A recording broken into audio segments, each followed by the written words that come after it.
бізді ренжітетін, бізді нервімізге тиіп ашуландыратын, бізді жекемізге тиетін адамдар, біздің қатты ашуландырып нервімізге тиетін адамдар, олар бізді отражать етіп тұр, біздің өзімізді отражать етіп тұр. Бізде де ондай жаман тұстарымыз бар, бірақ біз оны жауып тастағанбыз, қабылдамаймыз. Біз тек қана жақсы нәрсеге ұмтыламыз, жақсы нәрсе көргіміз келеді, жақсы нәрсе естігіміз келеді, жақсы нәрсе сөйлегіміз келеді. Бірақтан басқа адамдар да бар, біздің басқа тұсымыз да бар, жаңағы ренжитін, ұрсатын, жаман сөйлейтін, негативті жақтарымыз да бар, бірақ оны біз қабылдамай жауып тастағанбыз. Ал бізге адамдар не үшін бізге нервімізге тиіп, жаман сөздерін айтып, боқтап сөйтіп сөйлейді? Өйткені ол бізді отражать етіп тұр, бізді көрсетіп тұр. Біз соны түсініп қабылдаған кезде ол адамға ренжімеуіміз керек. Ол адамға барынша өзімізге не тілейміз, сол адамға сондай тілеуіміз керек. Бай болып кет, бақытты болып кет, денің сау бол, күшің көп болсын, қуатты бол, жолың болсын деп іштей жақсы нәрсе тілей беру арқылы сіз сол адамға жақсы нәрсе тілейсіз ғой, ол өзіңізге қайтып келеді. Сіз не жасайсыз, қандай адамдардың бәріне не жасайсыз, ол өзіңізге жасап жатқан сияқты боласыз. Өйткені әрбір адам, барлық адамның барлығы, ол бәріміз біріміз негізі. Біз ішімізде Алла Тағала бар. Алла Тағаланың барлық бөлшектері душа сияқты бөлініп кеткен сияқты да, менің ойым.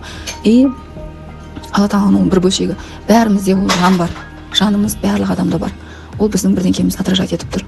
Оны қабылдай білуіміз керек, түсіне білуіміз керек. Маған не үйретіп тұр, маған неге оны айтып тұр, не үшін олай менің өміріме келіпті деген сияқты. Біз өзіміздің жаңағы жаман тұстарымызды да қабылдауымыз керек. Жауып тастамай, жаңағы өшіріп тастамай, иә қабылдаймын, мен де сондаймын, мен де жаман боқтаймын, мен де жаман ойлаймын деген сияқты. Сол адамға жаман нәрсе тілемей, боқтамай, қарғамай, нервіңізге тимей, наоборот, кешірімді білуіңіз керек, кешіре білуіңіз керек, және де ол адамға бақыт тілей беруіңіз керек. Өзіңізге қандай жақсы нәрсе тілейсіз, сол адамға да тілеуіңіз керек. Өйткені сол адамға тілеу арқылы сіз өзіңізге тілеп жатқандай боласыз. Егер ол адамға жаман тілейсіз, боқтайсыз, ұрсайсыз, жаман нәрсе тілейсіз, бірақтан ол адамға ренжисіз да, и ол реніш, сіз ренішпенен өзіңіз ауырып қаласыз. Не үшін ауырып қаласыз? Өйткені сіз өзіңізді қабылдамай жатқан сияқты, өзіңізді жақсы көрмей, өзіңізді жаман тұстарыңызды да қабылдамай, өзіңізді улап жатқан сияқты боласыз сол ренішпенен. Сосын ауру болып шығады ол. Не үшін адамдар ұрысып қалып ауырып қалады? Ұрысып қалғаннан кейін. Өйткені өзінің сол адамның айтқан сөздері ол өзінде де бар. Сол адамның сөздерін қабылдамай тұр просто. Оның барлығы, бәріміз біз единый дейді ғой.